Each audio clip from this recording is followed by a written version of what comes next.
So yung mga eroplano daw po ngayon ng China, mga sangkay ay umaaligid sa Taiwan. So, ano ba ang plano nila? Itutuloy ba nila ang kanilang pananakop sa Taiwan?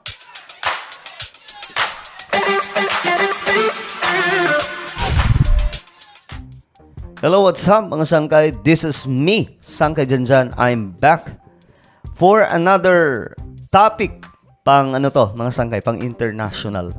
Grabe, no? Pang international yung mga balita natin dito sa YouTube. Talaga nga naman. Anyway, bago tayo magpatuloy, paki-subscribe po muna yung ating YouTube channel. Okay, makikita nyo po yung subscribe button sa ibaba.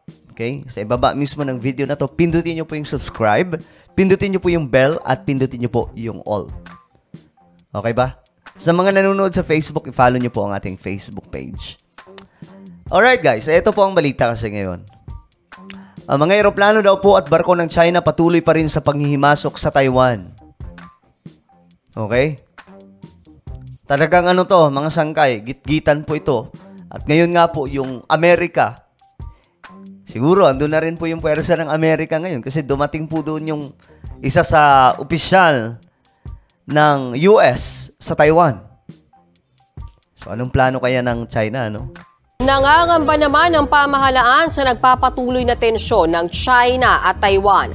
Posible raw madamay ang Pilipinas sa napipinto nilang digmaan. Hoy, posibleng madamay ang Pilipinas. Bakit nga ba posibleng madamay? Dahil sa sobrang lapit lamang po ng lokasyon ng Taiwan at ng Pilipinas. Napaggigitnaan po siya ng China, Japan, Philippines. Ang nasa gitna po, Taiwan. So, kung magkakaroon ng digmaan, abay, pwede pong madamay, lalong-lalo na po kung mangingialam ang Pilipinas. Eh, di ba nga, kaalyado po tayo ng Amerika. Ganun din po ang South Korea. Ganun din po yung Japan. At marami pa pong mga bansa dito sa Asia. So, kung sakaling mangyayari yung invasion, hindi ko alam kung since ngayon na maka-Amerika po tayo, eh baka ang mangyari, bigla po tayong mapasubo sa, alam nyo na yon mga sangkay. Kasi di ba, pagkaalyado yung Amerika, alam ka naman manahimik ka.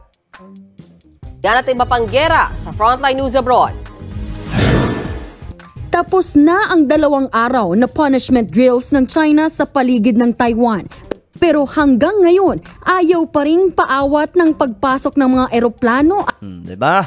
At barko ng Chinese People's Liberation Army sa teritoryo ng Taiwan. Grabe. Hindi ko alam pero mga nakikita ko naman sa balita, mga sangkay, hindi naman daw po nagpapanik yung mga taga-Taiwan.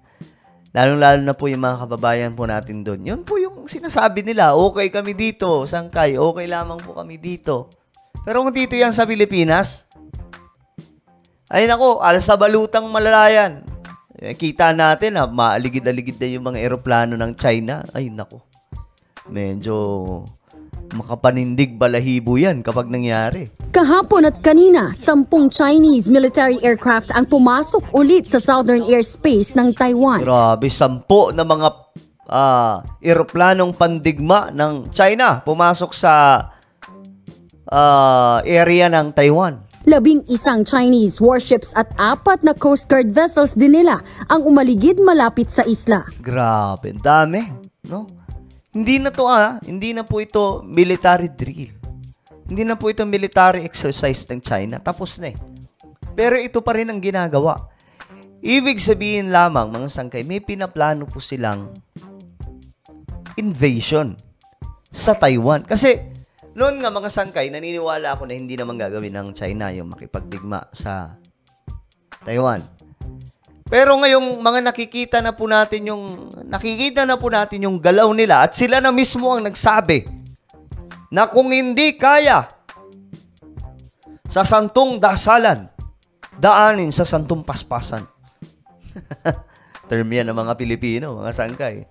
Pero, totoo po yun. Kung hindi daw po nila kaya sa mapayapang pamamaraan, idadaanin po nila sa pamamagitan ng puwersa. Gagawin sa armada. na pamamaraan. Dineklara po mismo yan ng kanilang gobyerno.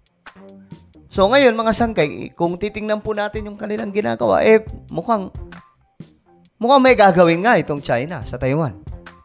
At ang medyo nakakaano lang, malapit po ito sa atin Hindi naman nagpasindak ang Taiwan. Uy, pumalag ang Taiwan. Rumesponde ang defense force nila at nag-deploy ng mga barkong pandigma.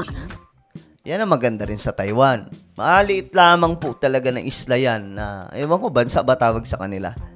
Probinsya kasi yan ng China na gusto nang kumawala. Ngayon, itong Taiwan, may mga kagamitan po silang pandigma na kahit pa paano solid. Kaya nakakapalag po sila. Diba? Sa atin, mga sangkay, ngayon pa lamang po tayo namimili ng mga gamit Fighter jets at missile launchers para pakitaan ng pwersa ang China. Diba? Ang lupit ng Taiwan, pinakitaan ng pwersa ang China. Nag-ugat yan sa kagustuhan ng Taiwan na humiwalay sa China. Sakali mang mauwi sa gera, may contingency plan naman daw ang Department of Migrant Workers para sa higit 150,000 Pinoy sa Taiwan. Grabe, dami rin palang OFW sa Taiwan, no? 100,000. Kapag ang sitwasyon ay lumala, doon na talaga nagkakaroon ng mass nature yung repatriation. Babala ng eksperto, malapit lang ang Pilipinas sa Taiwan kaya posibleng madamay tayo sa gulo. Kung maokupa ng China ang Taiwan, mas madali na rin para sa kanila na kubkubin ang mga teritoryo natin na kinakamkam nila sa West Philippine Sea. Yan po yung mga pag-aanalisa nitong mga expert pagdating po sa mga ganitong klaseng situation. Just in case ma-invade ang Taiwan, posibleng kubkubin na rin po yung mga isla na inaangkin po natin sa ating teritoryo. Samantala, nagsagawa ng fighter jet drills ang South Korea. Paghahanda raw ito para sa pinaplano umanong satellite rocket launch ng North Korea. Mismo ang North Korea ang nagsabi sa Japan tungkol sa kanilang plano. Nanawagan naman ang Japan sa North Korea na wag nang ituloy ang rocket launch. Kinunde na rin ng South Korea military ang umano'y pag-uudyok ng gulo ng North Korea. Grabe, no? Ang laki ng potential talaga ng Asia na magkaroon ng digmaan Andito po, ang dami pong magkakalaban dito.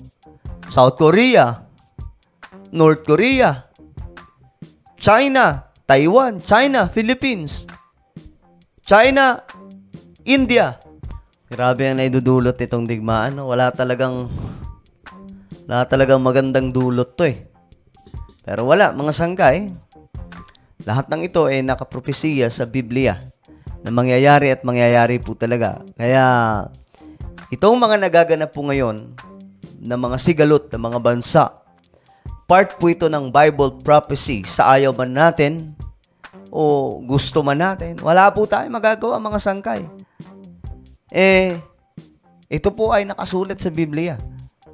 Bahagi po ng Bible prophecy ang lahat ng ito. Lahat na nangyayaring event, mga natural disaster, climate change, sigalot ng mga bansa, gera, mga sangkay, lahat ng ito ay nakasulat po talaga sa Biblia. So ngayon, ano po ang inyong opinion tungkol po sa nangyayari ngayon sa ating mundo?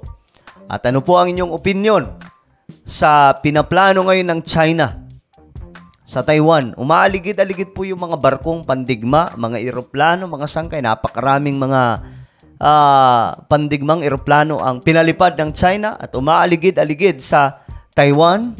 Ano sa tingin nyo ang gagawin talaga ng China? Tingin nyo ba, papasukin ng China ang Taiwan anumang oras? Kahit pa nasa likod ng Taiwan ang bansang Amerika?